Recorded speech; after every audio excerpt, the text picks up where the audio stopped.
بسم اللہ الرحمن الرحیم۔ السلام علیکم ویورز، آج کی ویڈیو میں بات کریں گے دارالعلوم دیوبند کے سابق شیخ الحدیث شیخ الاسلام مولانا حسین احمد مدنی کی۔ آپ کی پیدائش 1879 میں اتر پردیش ہندوستان میں ہوئی۔ پاکستان کے بڑے بایاناز بزرگ عالم دین مولانا محمد سرفراز خان صفدر، عبدالحمید خان سواتی، مولانا مجاہد الحسینی، سید سیاح الدین کاکا خیل آپ کے شاگرد خاص تھے۔ آپ کے والد سکول ہیڈ ماسٹر تھے اور آپ نے ابتدائی تعلیم اپنی والدہ اور والد سے حاصل کی۔ 1309 ہجری میں آپ کے والد نے آپ کو دارالعلوم دیوبند بھیج دیا، جہاں آپ کے پہلے سے 2 بھائی مقیم تھے۔ علوم کی تکمیل کے بعد آپ نے مدینہ منورہ میں درس و تدریس کا سلسلہ شروع کر دیا۔ 1318 ہجری میں ہندوستان واپس آئے۔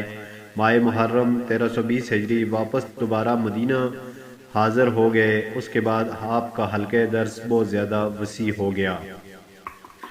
مولانا سید حسین احمد مدنی جب مدینہ طیبہ سے روانہ ہوئے تو پورا خاندان اور بسا بسایا گھر چھوڑ کر نکلے۔ سفر صرف 2-4 دنوں کا تھا، مگر تقدیر میں طویل لکھا تھا۔ گرفتار ہوئے، مصر کی جانب روانگی ہوئی، سزا ہوئی، پھانسی کی خبریں گرم ہوئی، مالٹا کی قید پیش آئی۔ استاد کی قربت اور ان کی پدرانہ شفقت نے ہر مشکل آسان اور قابل برداشت بنا دی تھی۔ قید و بند کی سختیاں صبر و شکر کے ساتھ جھیل رہے تھے۔ ایک دن کئی ہفتوں کی رکی ہوئی ڈاک پہنچی تو ہر خط میں کسی نہ کسی فرد خاندان کی موت کی خبر ملتی۔ اسی طرح ایک ہی وقت میں باپ، جوان سالہ بچی، ہونہار بیٹے، جانثار بیوی، بیمار والدہ اور 2 بھائیوں سمیت 7 افراد خاندان کی موت کی خبر ملی۔ موت برحق ہے، مگر جن حالات میں مولانا حسین احمد مدنی کو یہ اطلاعات موصول ہوئیں، انہیں برداشت کرنا پہاڑ کے برابر کلیجہ چاہیے تھا۔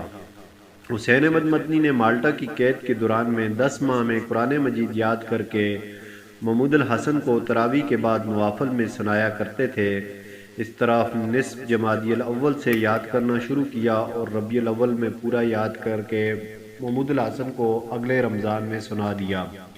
اس دوران میں والد کی وفات اور دیگر کنبہ کی موت کی خبر نے بھی آپ کو بہت گہرا صدمہ و دکھ پہنچایا۔ جنگ عظیم ختم ہونے کے بعد کل 3.5 سال جیل کی صحبتیں برداشت کرنے کے بعد شیخ الہند اور ان کے تمام ساتھیوں کو، جن میں حسین احمد مدنی بھی شامل تھے، آخر کار رہائی مل گئی۔ جب گھر سے چلے تو سب کچھ ٹھیک ٹھاک چھوڑ کر گئے تھے، مگر رہائی کے بعد جب اپنے علاقہ پہنچے تو سب کچھ بدلا ہوا تھا۔ خاندان کے افراد کی اموات اور 40 یا 42 برس کی عمر تھی۔ صدمے پہ صدمہ، خاندان تھا نہ گھر۔ آپ 5 دسمبر 1957 کو بروز جمعرات بوقت دوپہر بامقام دیوبند، ہندوستان میں انتقال کر گئے۔ تاخیر سے بچنے کے لیے 12:30 بجے شب قاری محمد طیب قاسمی کی اماں پر شیخ الحدیث مولانا محمد زکریا کاندھلوی نے آپ کی نماز جنازہ پڑھائی۔